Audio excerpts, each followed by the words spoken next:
నమస్తే, నేను మీ వాసా లక్ష్మణ. ఈరోజు స్వాతంత్ర సమరయోధుడు, తెలంగాణ ఉద్యమ శిఖరం, తెలంగాణ రాష్ట్రమే ఆశగా ఆకాంక్షగా జీవించినటువంటి మహనీయుడు, తెలంగాణ జాతిపిత ఆచార్య కొండలక్ష్మి బాపూజీ గారి జయంతి. ఈ సందర్భంగా ఆ మహనీయుని స్మరించుకుంటూ ఆయన ఆశయ సాధన కోసం మనందరం కూడా ముందుకెళ్లాల్సిన బాధ్యత మనందరిపై ఉంది మిత్రులారా. ఎందుకంటే బాపూజీ గారు అటు స్వతంత్ర ఉద్యమంలోనూ, తెలంగాణ తొలి మలిదశ ఉద్యమంలోనూ తన పాత్ర కీలకమైనది. తెలంగాణ ఉద్యమానికి తన ఇల్లునే దానం చేసిన ఒక స్ఫూర్తి ప్రదాత బాపూజీ గారు.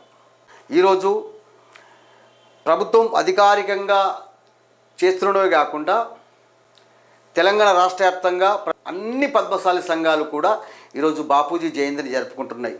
పద్మశాలి సమాజం జయంతిని జరుపుకొని మర్చిపోవడం కాకుండా ఆయన ఆశ సాధన కోసం కలిసికట్టుగా నడవాలని, రాజకీయంగా ఎదగాలని మనస్ఫూర్తిగా కోరుకుంటూ మరొకసారి బాపూజీ గారిని స్మరించుకుంటూ నేను మీ వాసా లక్ష్మి.